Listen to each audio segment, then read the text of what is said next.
الرحمن الرحیم۔ ماشاءاللہ مفتی حنیف قریشی صاحب نے جو چیلنج کیا ہے مرزا محمد علی جیلمی صاحب کو 26 نومبر کے مناظرے کا، تو وہ خوش آئند بات ہے، ہم خیر مقدم کرتے ہیں، لیکن اس کا کوئی حل نکلنے والا نہیں ہے۔ مناظرہ ہو بھی جائے گا، مناظرے ہوتے بھی رہے ہیں، لیکن مناظرے کا کوئی طریقہ کار ہوتا ہے، کیونکہ جو آدمی کچھ ماننے کو تیار نہیں ہے، وہ کہتا ہے کہ جب صرف دین سمجھ ہی مجھے آیا ہے، کسی اور کو دین آج تک سمجھ ہی نہیں آیا، صرف مجھے دین سمجھ آیا ہے اور میں ہی صرف ٹھیک ہوں، باقی سب غلط ہیں، تو اس آدمی کے ساتھ کیا مناظرہ ہوگا اور ایسے آدمی کے ساتھ مناظرے کا کیا رزلٹ نکلے گا؟ چلو عام آدمی تو خیر عام آدمی بھی رہ گئے، جبکہ اس کا یہ کہنا ویڈیو کلپس جو ہیں وہ سوشل میڈیا پر موجود ہیں، اس کا یہ کہنا ہے کہ جی میں حضرت عمر بن خطاب رضی اللہ تعالیٰ عنہ، حضرت عمر فاروق رضی اللہ تعالیٰ عنہ کی بھی ہر فیصلے کو نہیں مانتا۔ تو جب وہ صحابی رسول جو مراد مصطفیٰ ہیں، دعائے مصطفیٰ ہیں،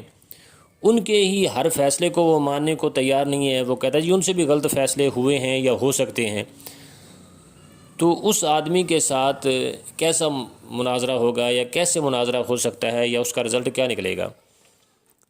جو صحابہ کی بات کو بھی تسلیم کرنے کے لیے یا ان کو بھی حق پر ماننے کے لیے تیار نہیں ہے، تو اس لیے میرا نہیں خیال ہے کہ اس کا کوئی رزلٹ نکلے گا، یا کوئی اولا تو وہ کرے گا ہی نہیں، مناظرہ ہی نہیں کرے گا، مناظرے کے لیے وہ بیٹھ ہی نہیں سکتا، اس لیے کہ اس میں اتنی اہلیت ہی نہیں ہے۔ اور پھر مناظرے کے کچھ اصول ہوتے ہیں، اس نے وہ اصول ہی طے نہیں کرنے ہیں، ان اصولوں پر اس نے بیٹھنا ہی نہیں ہے، تو جب وہ اس نے بیٹھنا ہی نہیں ہے، اصول اس نے ماننا ہی نہیں ہے، مناظرے ایسے نہیں ہوتے، مناظروں کرنے کے کچھ اصول ہوتے ہیں، کچھ اصول و ضوابط طے ہوتے ہیں، پھر اس کے مطابق مناظرہ کیا جاتا ہے، پھر کچھ منصف بٹھائے جاتے ہیں بیچ میں، تو وہ تو کہتا ہے جی بس ایک ہی آدمی آئے اور وہی مجھ سے ملاقات کرے، وہی مجھ سے کلام کرے، بس اور کوئی آدمی نہیں ہونا چاہیے۔ تو ایسے مناظرے نہیں ہوتے، اور نہ ہی ایسے مناظروں کا کوئی حل نکلے گا جب ایک آدمی اس بات پر ہی رک جائے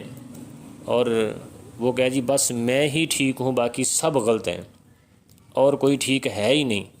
اور دین آج تک کسی کو سمجھ نہیں آیا صحابہ کے بعد، اگر صحابہ کے بعد سمجھ آیا ہے تو صرف مجھے آیا ہے۔ اور پھر اس نے یہ بات بھی کی ہے کہ نبی پاک صلی اللہ علیہ وسلم اور صحابہ کے بعد جو دور سب سے اچھا دور اور دین کا دور اور سمجھ کا دور ہے وہ میرا دور ہے، اور میں ہی سب سے زیادہ دین کو سمجھنے والا ہوں۔